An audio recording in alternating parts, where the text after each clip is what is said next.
Ben non, j'ai pas aimé. Celui-là non plus. Bof. On est sur les livres que j'ai pas forcément super adorés.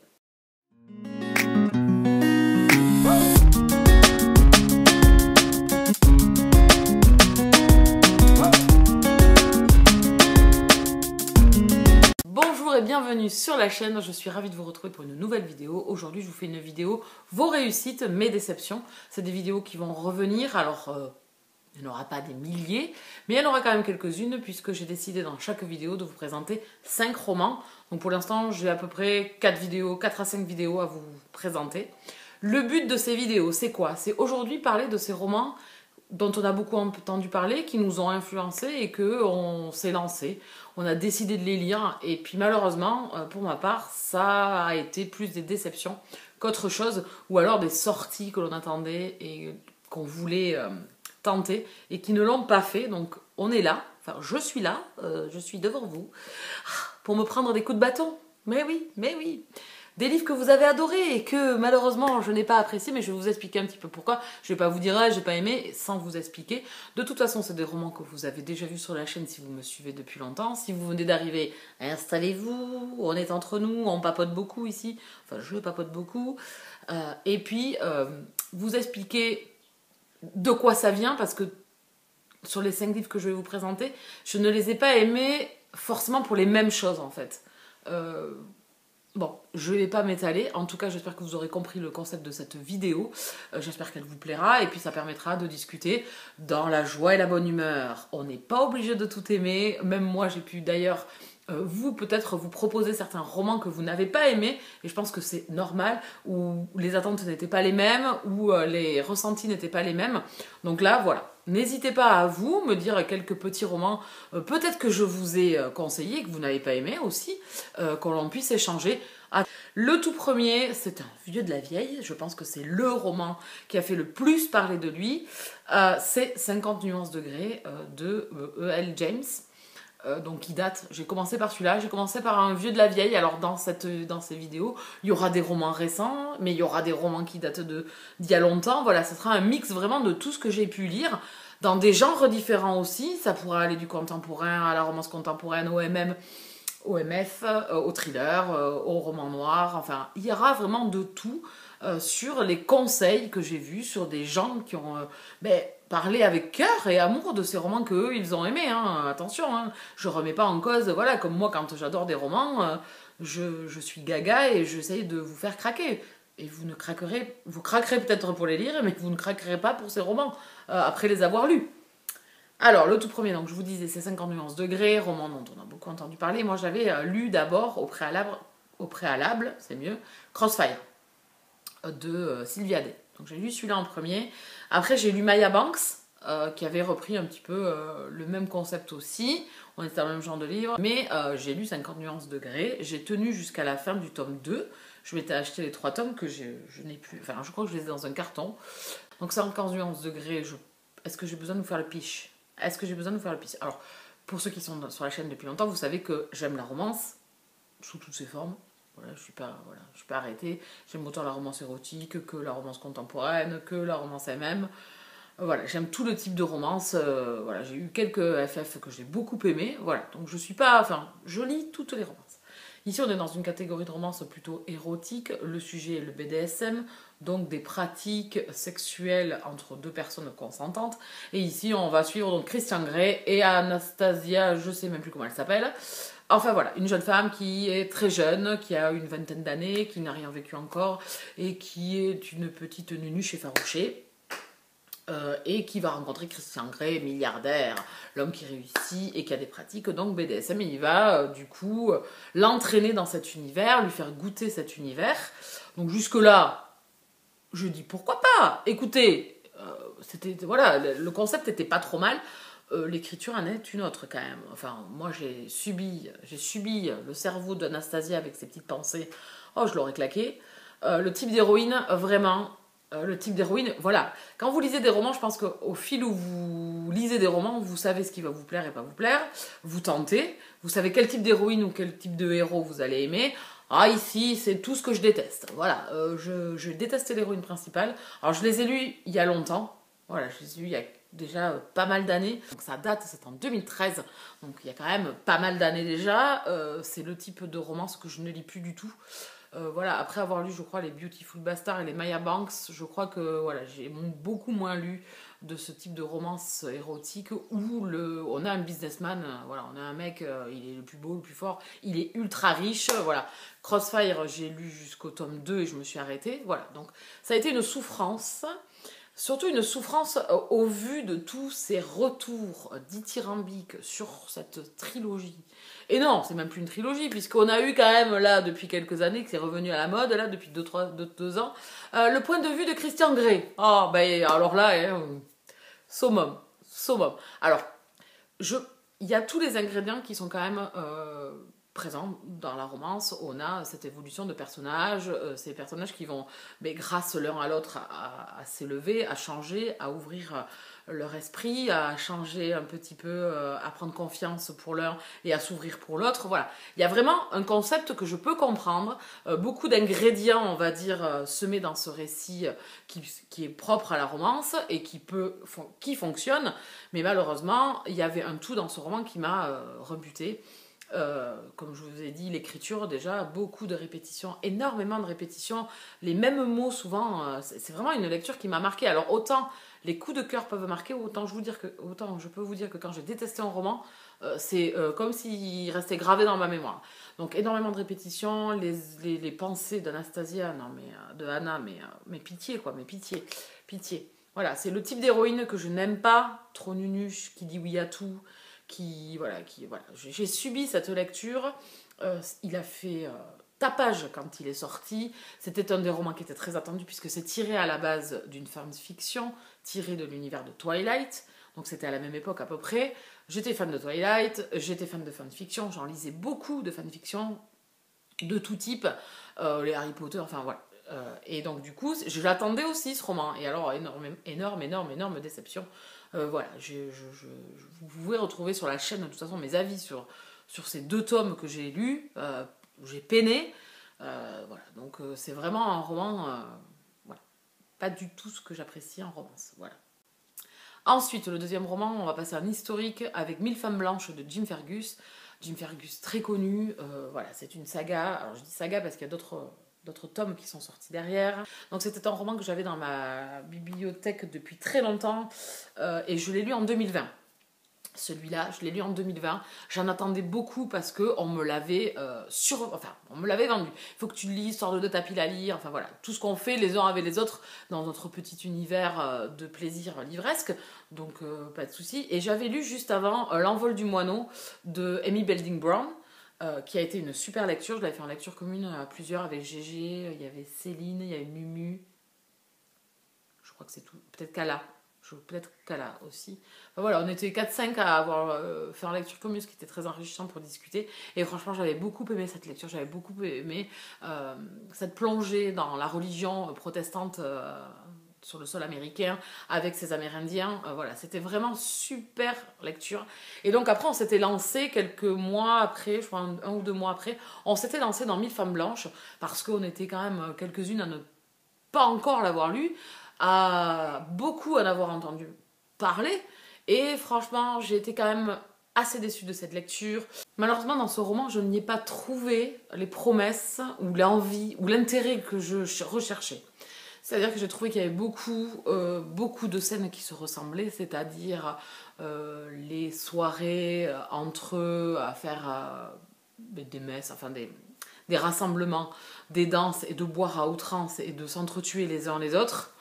Voilà, et malheureusement, ou alors violer les femmes, voilà, il n'y avait pas, je pense qu'il y a autre chose aussi quand même dans la culture amérindienne, importante, intéressante, et malheureusement, j'ai trouvé que c'était trop de cruauté sans apporter aussi l'intérêt que j'ai peut-être trouvé dans l'envol du moineau, où on a bien compris, ou même j'avais lu aussi dans Au pays des eucalyptus, on est en Australie, mais on a quand même des communautés comme ça aborigènes, où on sait que ils migrent suivant les saisons, voilà, de quoi ils vivent, etc. Enfin, voilà, et de comment ils conçoivent leur vie de famille et tout ça. Et ça, on l'a pas en fait dans le roman, on l'a pas du tout.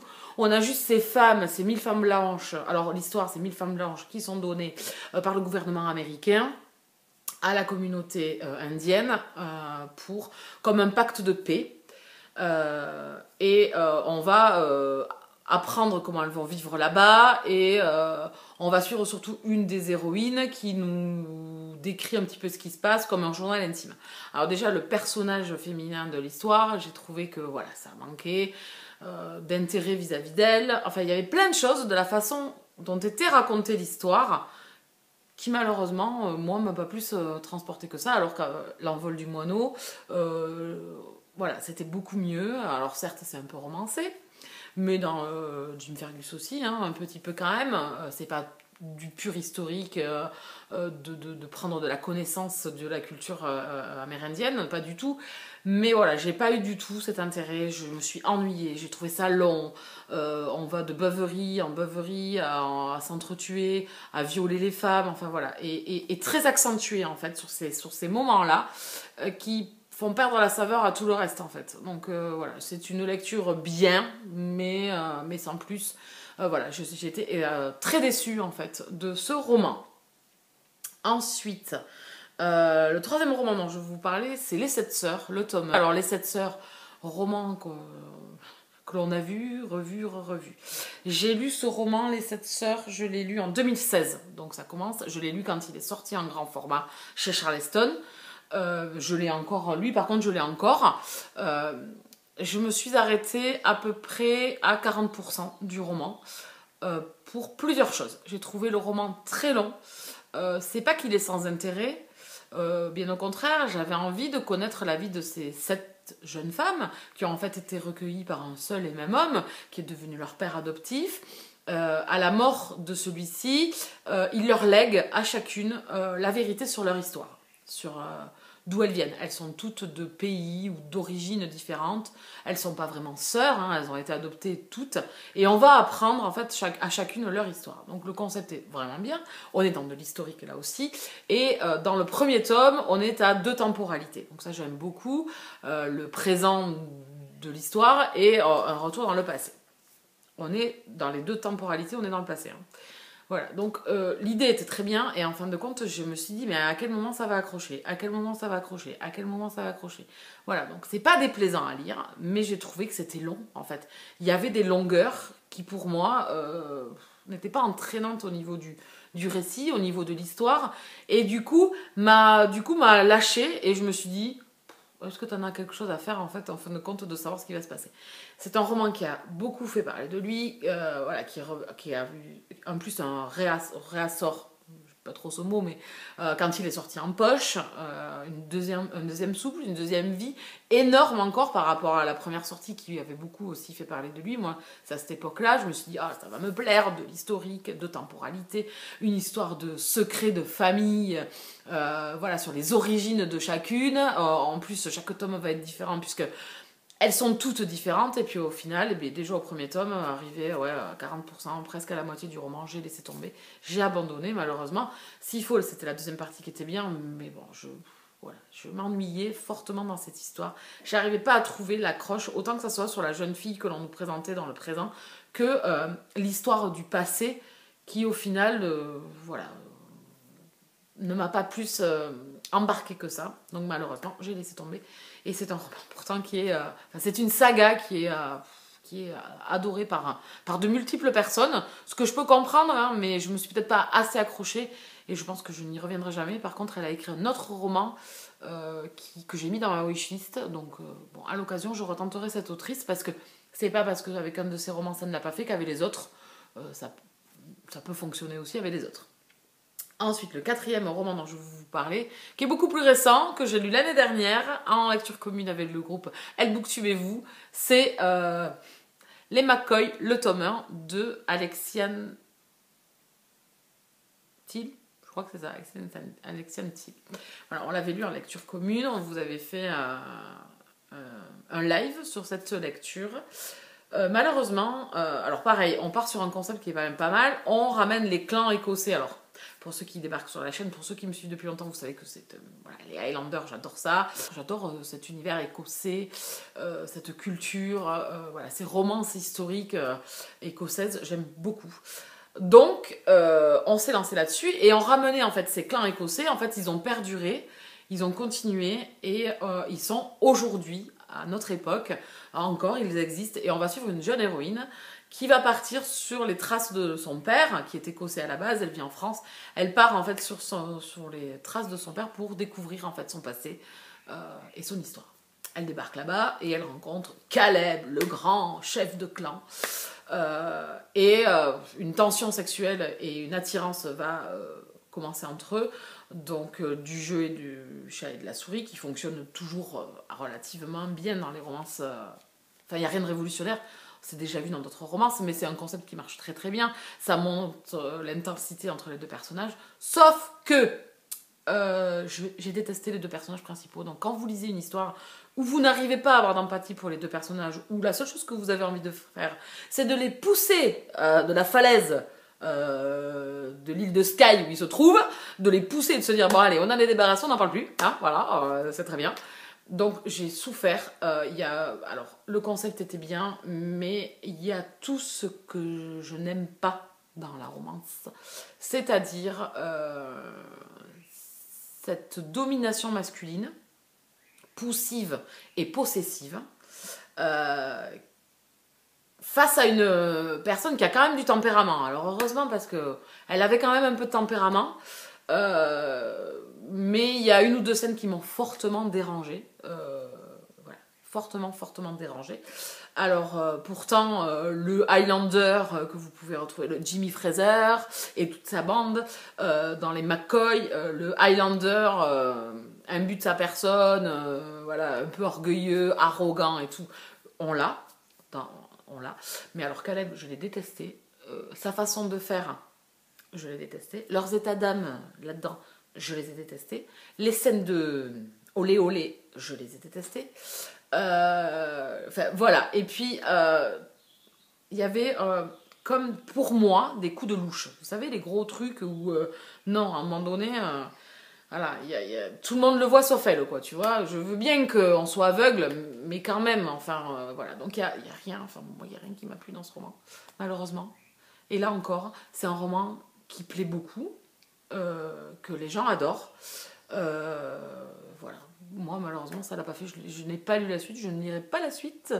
Et parce que je n'ai pas aimé les deux personnages principaux et que malheureusement, ils sont les héros du tome 2. Donc, malheureusement, je ne continuerai pas parce qu'il y avait quand même deux personnages secondaires, Declan et Duncan, les deux personnages masculins qui me plaisaient bien. Et on a cette énigmatique sœur de Caleb qui me plaisait bien, même si elle n'est pas présente dans le premier tome, qui me donnait très envie de continuer. Mais non.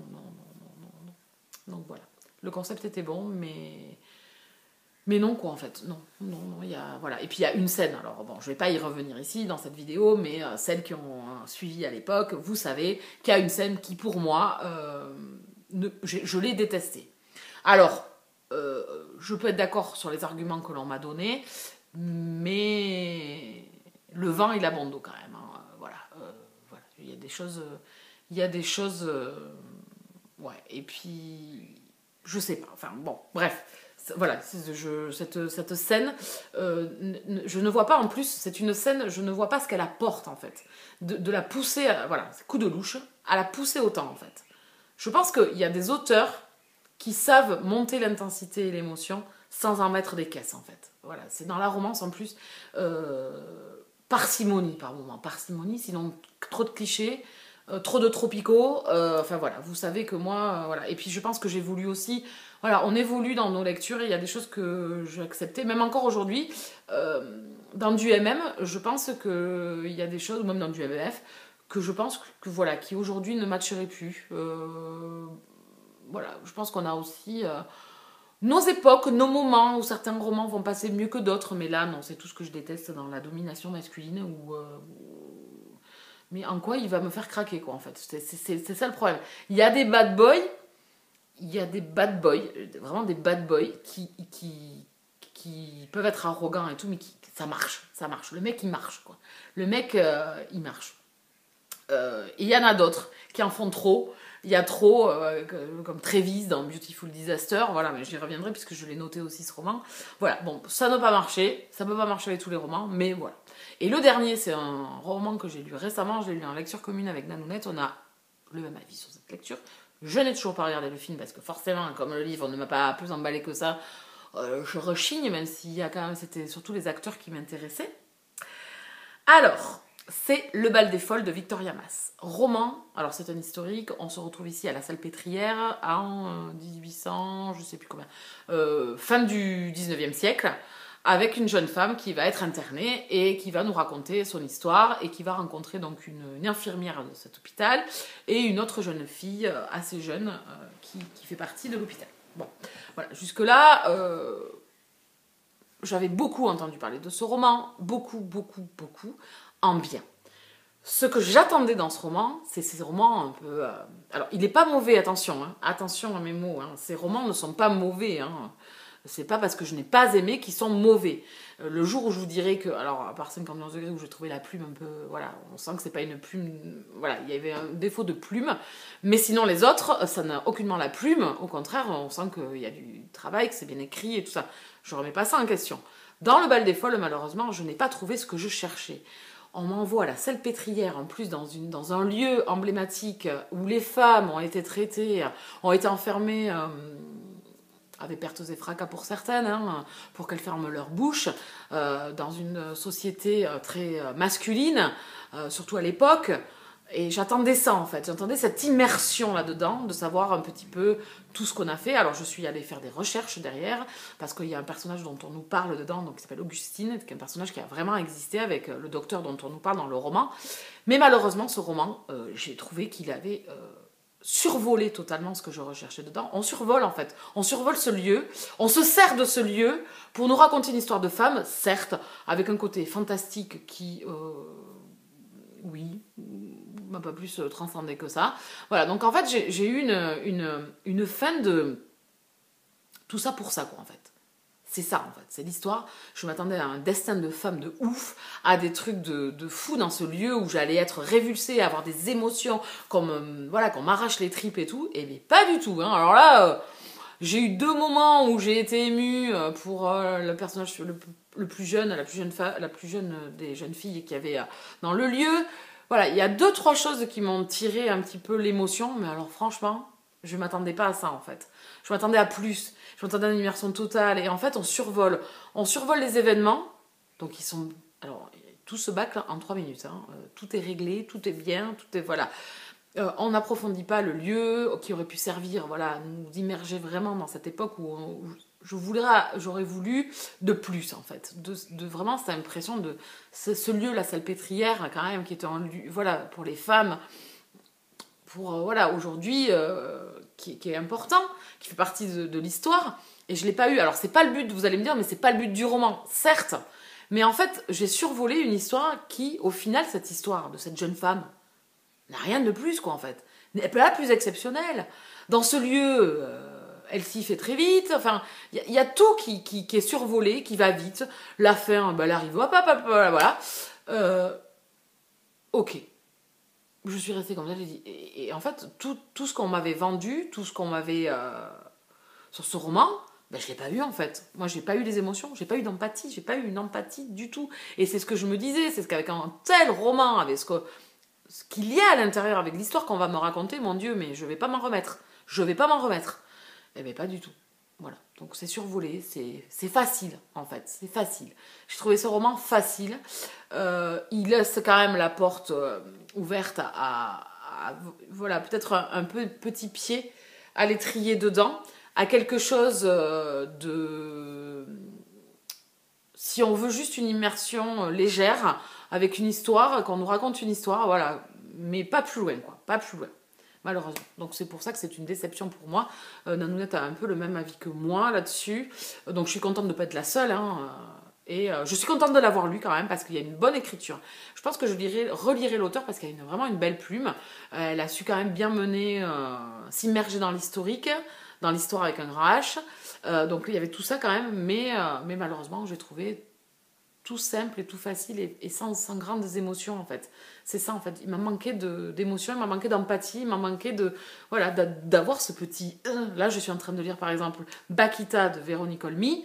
Je sais dans quoi je vais aller mettre les pieds, et bien pour le coup, voilà, j'ai des émotions, je suis touchée, même si l'auteur n'en fait pas des caisses, qu'elle est très légère là-dessus, qu'elle est, voilà, mais elle n'a pas besoin en fait.